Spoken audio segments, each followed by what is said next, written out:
today we're going to conclude our draping series, the Draping 101, with circumference. But it is an oversized men's shirt, and it's meant to look slouchy. You have these drop shoulders, and again, this is our practice garment. It's inside out, making the transition markings easier to do when we take them to the sewing machine. I haven't bothered with the collar. I only put on one sleeve. We just wanted to see how it's going to look, and it's all basted together. So the length is good, and it's too big. It's too slouchy. It's meant to be big and slouchy, but this is just enormous for this particular Judy, right? I mean, she's not that big. So the first thing we're going to do is we're going to take it in. Circumference is pretty easy. Obviously, it's a matter of bringing it in tighter. One of the things we don't want to do is we try not to change this center front line if we don't have to, right? This is straight, it's cut where it's supposed to be, and I also don't want to affect the neckline if I don't have to, because this has a collar, so any adjustments that I make to the neckline are going to affect the collar or the collar stand, and until I put that collar on, I'm not 100% sure how it's going to look, so I don't want to make adjustments unless they're egregious. I really think that we want to keep this the way it is. So the shoulders are good on this, right? Because it is a drop shoulder. The sleeve starts way down here. That's not a function of the garment being too big. It's a function of the style of the garment. However, if you had a garment where the shoulders were not drop shoulders and they were too long, this seam was too long on you, the fix for that is to actually shorten up this piece in the front. So hypothetically, you would take your practice garment and your tissue, and you would just make a seam, right, or fold your tissue all the way down on both sides, on the front and the back. And you can see that this is a little too small for her. I've made it a little too small, but, and you can see what happens is that it brings this shoulder up, and you're going to do it on the front and the back. And in the process of doing that, you take that seam all the way down, you're making the circumference of this garment more narrow. This fits her a little bit better as a boyfriend shirt, as opposed to this side over here, which is absolutely huge. You can see the difference right away by taking this shoulder up. Some people, myself in particular, I don't like much of a drop shoulder. I prefer the shoulder to sit on the shoulder. It's a better look for me because I'm small. If you're tall, you can get away with that, or if you have broader shoulders, sometimes it helps to ease the length of the shoulder. So that's one way to adjust this garment. Now, I want to keep this drop shoulder here. So the first thing you want to do is you can look at the back. So look at how much fabric there is. There's so much fabric. Who needs all of that? You look like you're wearing a Johnny, right? So you can do a couple of things. You can't fold it. I mean, you can, but you don't want to take a seam down the back, because now you're affecting the collar, which affects, even though you're just affecting the back, it affects the collar stand and the collar, and it also affects the way it fits in the front. It may be pulling it back up, so we don't want to do this. But we have an option here on this piece. So this yoke, there's a yoke here that cuts across. This yoke is perfect. It's got the drop shoulder. It fits really fine. But we can take this piece and make it smaller. We don't need all of this extra pleat in here. This pleat's huge. It's about, my goodness, probably close to 4 inches wide. You don't need that much of a pleat. So I could actually cut this piece smaller, make the pleat a little smaller, and in doing that, what's going to happen is it's going to make this whole piece smaller, and it will give us a much better fit. So I hope that makes sense. Another option is to take in the side seams. I'm going to do it on the side with the sleeve. If it was sleeveless, it would be easy. You would just start pinning here and take in all the way down. But with the sleeves, it's a little bit trickier, and we want to make sure that whatever we take in on the side seam, we take in on the sleeve seam. So you have a couple of options here. If the sleeve fits your arm, if this is the right size for your arm and you don't want to change the circumference of the sleeve, then you have to start at a point here on the side seam, right where the juncture of the sleeve and the side seam is. Let me bring you a little closer.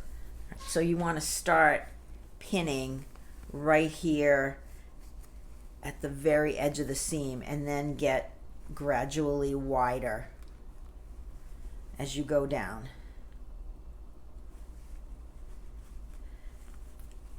And like a dart, you want to slope it very slowly because you don't want to affect the circumference of the arm scythe.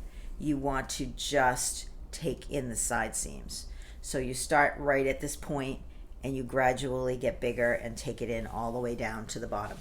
That's if you like the arm. If the arm is also too big, then it's not perfect garment construction, but you're going to take in the sleeve, right, and the armhole all the way around. So say I want to take it in 2 inches, which would be making an inch. So you're going to start go all the way down the end of the sleeve here, all this way. So say I wanted to take it in 2 inches, I would mark this an inch all the way down and down the whole side seam. So 2 ways to take that in, right? If I mark this an inch, I'm going to take it in 2 inches on this side and 2 inches on the other side. That's a 4-inch reduction in circumference. That's pretty big. Right, so those are a couple of different options for changing the circumference of a garment. So circumference, right? Very simple. We take it in all the way around or we let it out. The other way, say this garment was too small. Say this was really tight around here. What we would do is let this side seam out and add more fabric to it. So when you cut a garment, muslin, if you're a little nervous about it being too small, then say you're sure the bust is going to fit, you're pretty sure the waist is going to fit, but you're really nervous about the hips. You don't think the hips are going to fit because you have a very hourglass figure. So what you would do when you cut the muslin is you would cut it for the tissue, but then on the hip portion or the waist and the hip portion, you would grade it slowly out to make it a little bit larger than what the pattern is, bigger than what you think you're going to need. And then when you put it on, after you baste it together to do your practice garment, when you put it on, you can nip in those side seams. It's much easier to take this in if you're going to grade this. If this fit all really well, but this was too big, then you can do the same thing. You start with at the seam allowance and you just make, essentially it's a dart, you take it in just a little bit from here. So you start very gradually and take it in where you need to take it in. It's a pretty simple process for circumference. It's just making it fit all the way around. Pants, pant legs, skirts, sleeves, same thing. You just want to make them a little bit narrower. Just be careful about the junctures of where those pieces come together. So if you have a sleeve that's too big, but the side seam is fine, you want to maintain the structure of the arm scythe, because changing the arm scythe is a whole different ballgame, right? That's going to make the armhole smaller, which may not be the same as making the sleeve smaller. So you can start at the point where the arm and the side seam come together, and you start right at the seam allowance and then gradually get bigger until the seam is the way that you like it, or is closer to the way you like it. Past that, you're getting into pattern draping, where you're redraping the armhole, redraping the sleeve, whole different class. In the last series on draping depth, we draped these pants so they had a dart in the front on each side and then 2 darts in the back to give us that beautiful depth curve that we wanted on our pair of pants. Now you can see they're still too big for this body form, and these pants have a waistband going on them afterwards. So right now we're just fitting the hip area and below, and then when we finish draping it, we'll adjust the waistband. So the circumference on these is pretty simple. You can see that there's a really big hip here. So we're going to take that down, and we're going to take it equal on both sides. So I'm pinching in, I'm stitching about 1 inch here on this pant, and I'm going to do it all the way down because the hip curve on this is way bigger than what this Judy needs. And I've given her a nice shape here on her butt. Drag her forward a little bit so you can see there. And what I'm going to do now is take this fabric in so it actually fits. Now keep in mind, her waist is up here. There's a waistband going on this. But by taking this in, it actually smooths out this area. So I'm going to do the same thing on this side, and I want to take in the same amount on both sides. So sometimes you have to go take in an inch and then it's still too big, or maybe you've taken in too much and you have to go back and just readjust the pins. But that's why we do it on the inside, and that's why we start by pinning it, because we get a really good look on how it's going to be once we sew it. Now, I don't want to over fit these pants because there is a waistband that goes on them, but they're still a little too big. So I'm just going to go back. I took a little more in on the other side than I did on this side.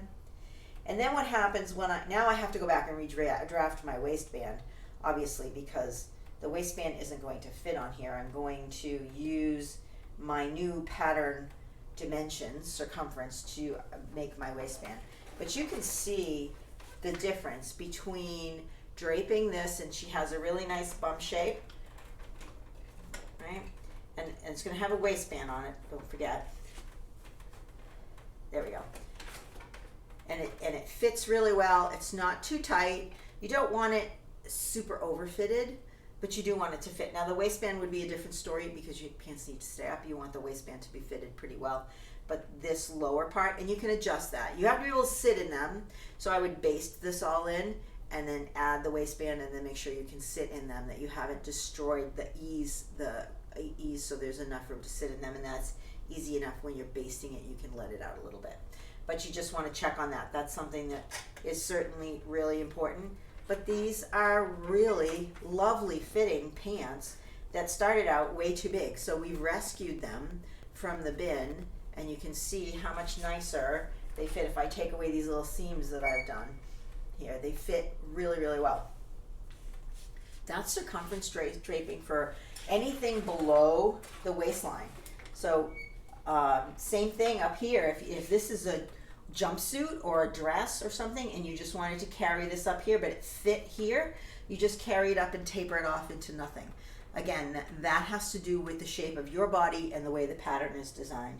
So I want you to play around with making practice garments and trying to get them to fit your body. There are certainly other adjustments that can be made along the way, but these are basic adjustments for circumference. We've done basic adjustments for length and also for depth.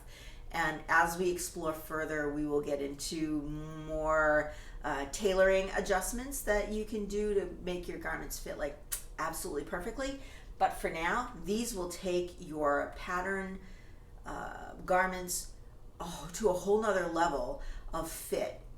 You will feel more confident in your garments because you know the shoulders are right, the darts are in the right place, it's the right all the way around, how it's going to fit, you're comfortable in it, it looks good on you, it's proportioned correctly. Those are all things that we can take very simple steps to fix, and I implore you to go ahead and do that.